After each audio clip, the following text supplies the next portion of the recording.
Hi wrestling fans, thanks for clicking the dreaded D-Rose report.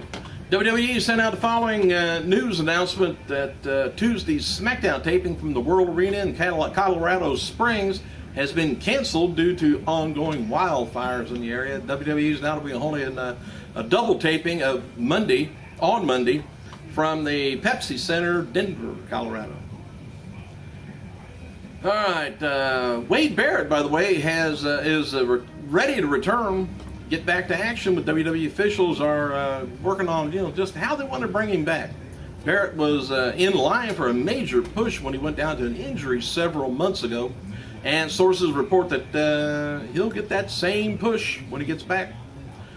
No word yet whether Barrett's going to be in Money in the Bank, but talk a few months back that he may have had the win back then and challenged for the World Heavyweight title. All right, it was reported Monday by the Wrestling Observer that WWE has reached out to Bruno Sammartino about him being inducted into the WWE Hall of Fame 2013. Bruno issued a statement online Monday. I got some more to say on this. Issued a statement online Monday night that he would not be entering the Hall of Fame. And now an update. The Wrestling Observer reports that Triple H actually called Bruno and tried to sell him on the induction. In fact, that he would get one more huge pop. Triple H tried to tell Bruno not to worry about Vince, but Bruno wasn't having it. And not many other details are known, but the word is that Bruno was not impressed with the Triple H approach.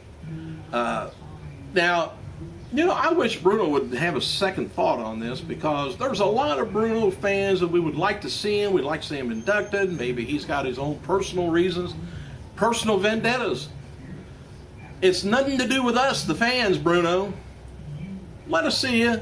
Get some history. Put another DVD, or will probably come out on your run of, was champion like for 3 years or something like that. It was an amazing run. Now only the old timers know about Bruno, but he needs to put all that crap aside. Get over it. Anyway, not many other details was known about it. Now here's another little follow-up. Bruno Sammartino's rep, Sal Correnti, he's issued a statement following the statement regarding online reports that Bruno was not impressed with Triple H's effort to convince Martino to join the Hall of Fame. Here's what was stated by his representative. It says, it has come to our attention that someone has claimed that Bruno was unimpressed with Triple H. That is absolutely false statement. Bruno had no issue whatsoever with Triple H. He likes Triple H and enjoyed their conversation, but for reasons personal to Bruno, he's decided not to accept the induction. In a no way, shape, or form is the refusal a reflection on Triple H or his representation or conversation with Bruno. And like I said, it all has to do with the hearty handshake maybe he and Vince had years ago on running of WWE backstage, rather in the offices. All right, Monday's Raw Super Show saw a 17% drop in social media activity and finished number 4 for the night on cable, according to Trender TV. Raw's social media score was 154,100, down from 186,000 for the June 5th show. The week show was down 6% from the 2012 average. All right, as I was getting ready to say, numerous mentions of the Chris Benoit was removed from a 14-year-old Finlay versus Psychosis match that aired most recently on the WWE Vintage Collection. Finlay was involved in a program with the late Chris Benoit where the match occurred June 4th, 1998 on WCW Thunder. Well, as standard protocol, all mentions of Benoit by the commentators were all removed. Well, anyway, during the bout, Finlay and Psychosis was placed in a chinlock and began screaming, "Benoit, I'm coming for you!" And not only did WWE make this remark inaudible, but Finlay's mouth was digitalized, so the viewers couldn't even read his lips. All right, as previously reported, Steve Lombardi, or the Brooklyn Brawler, he wrestled as Doink the Clown on Monday's Raw. Many people backstage saw Lombardi's match as the highlight of the show. Many of WWE's younger stars never seen him wrestle and simply just know him as a WWE agent and producer. Rey Mysterio, he was backstage at Monday's Raw too in Laredo, Texas, but wasn't used. His television return, as well as Mark Henry's, is scheduled to take place on the historic 1000th episode of Raw in July 23rd. Mark Henry, who's been sidelined since May due to shoulder surgery, tweeted his update on his health. He says, Twitter family, I'm good, healing fast rate, not out of the woods yet. Former WWE Women's Champion Melina is today's Spotlight Superstar on WWE.com. She continues to compete independently following her release from sports entertainment promotion. And the best way to get yourself off of there is join TNA, and they'll just take your name right off of WWE like you've never been there. WWE.com conducted a poll asking fans what the most shocking thing AJ has done recently. The options were shoving CM Punk through a table, kissing Kane, or wearing Kane's mask. Or just kissing CM Punk. Hey, let us come up with our own shocking things. WWE officials are high on AJ and feel that she's something like the next big thing. And there's already rumors going around WWE's interested in Angelina Love, who recently got released by TNA this week. And happy birthday to one-time NWA Tag Team Champion Johnny Swinger, 37 years old. And in the dark match, after last night's WWE Raw in Laredo, we didn't get to see John Cena defeat Big Show and Tensai. Cena hit the show with the double A after the show laid out Tensai on it was an accident. John Laurinaitis came down after the match. Yep, he was there with a chair and hit Cena with it. Cena blocked the second shot and hit double A on Laurinaitis in the show. Sent everybody home happy except Laurinaitis. Dean Ambrose, he defeated Michael McGillicuddy in a dark match before last night's Raw in Laredo, and matches taped for last night's show is going to be for WWE superstars on their website. Is Riley taking on Cesaro and Ryder taking on Swagger. And there was a lot of speculation on Sin Cara. He was squashed by Alberto Del Rio last night on Raw. The feeling is they just brought him back to TV with a new look and gave him a few wins, only to have Del Rio take him out in a quick segment. And so far, WWE has posted a storyline injury update on Sin Cara, which they usually do after an injury angle on Raw or SmackDown. Don't know what they're up to on that. All right, let's get on down there. Speaking of number one contenders, which I thought we were, AEW, Titus O'Neil and Darren Young, of course, they walked out on their 8-man match again. AEW says, I'll tell you, he says it's a feeling out process. He says, I saw weakness in the tag team, so he took them out of there. But they're going to be getting their WWE tag title shot soon, that R-Truth is, as soon as he returns to action. And next Monday's Raw manager is expected to be big name who could only be brought in for one night.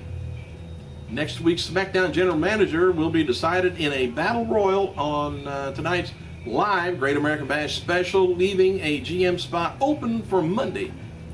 So who do you think it is? One night? Austin? Tonight's WWE SmackDown will air live on Sci-Fi, 8 o'clock.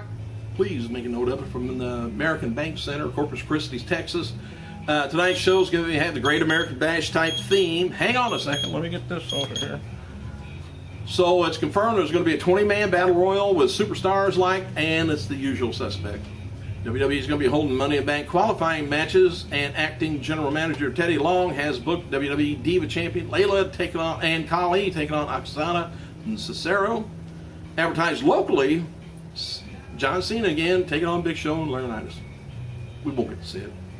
WWE's focusing on the following points for tonight's show. Long returning, of course, and who's going to be the qualifying people for Money in the Bank. Well, let me try this again. Teddy Long's return to SmackDown in Power. And will he get retribution for being embarrassed during the John Laurinaitis era?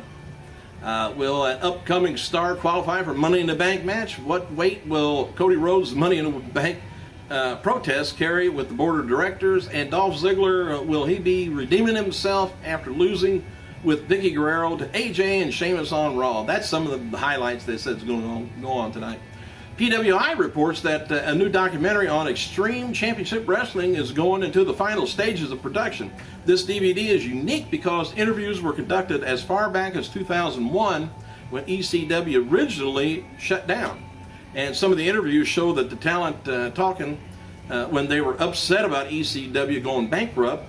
And one theme of the DVD will be catching up with those talents over time. A little history, and I like that kind of stuff.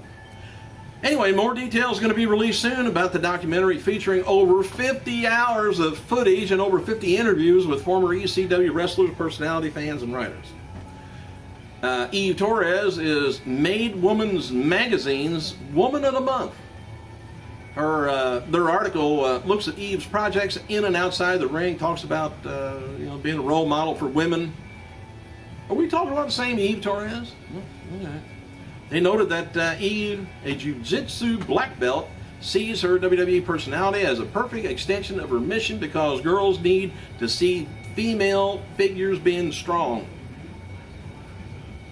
All right. They also wrote Eve's diligently protects her own brand, and she says, I stopped drinking 3 years ago and have to turn down sponsorship because they don't fit my brand. So there. Mark Henry says he's healing fans. Let me see what else we got here. FCW trainer Bill DeMott noted that they had several new talents joining WWE developmental roster on Monday, and WWE posted an interview with Diamond Dallas Page after he laid out Heath Slater. Page talked about the positive crowd reaction and how he's looking forward to 1000th Raw. Page says he left Raw with more WWE superstars using his DDP yoga program. And he says, what a rush tonight. He says, hanging with boys, 10 more superstars on the DDP yoga. Walking out live, great pop, pretty sweet. And Hall of Famer Roddy Piper launching his Rod Pod podcast soon. Piper promised it's going to be a no holds barred, anything goes. Another WWE legend returns next week for an ongoing storyline with Heath Slater. Word is that there's going to be a big payoff to the angle here soon, likely on 1000th Raw. And former superstar Zach Gowen has asked on Twitter if he would ever return to WWE. He said, well, of course, I'd love the opportunity to reach more people on a larger scale. And Extreme Rising will return to the National Guard Armory, Philadelphia, Pennsylvania, Saturday, November 17th. First night of the main event is going to have championship matches, steel cage match with fan voting. What else we got? Rey Mysterio reportedly backstage, but obviously wasn't used. Rey was eligible to return last week, but they pushed him back for whatever the reason. The creative's not so creative anymore, I don't think. Like me. I gotta go.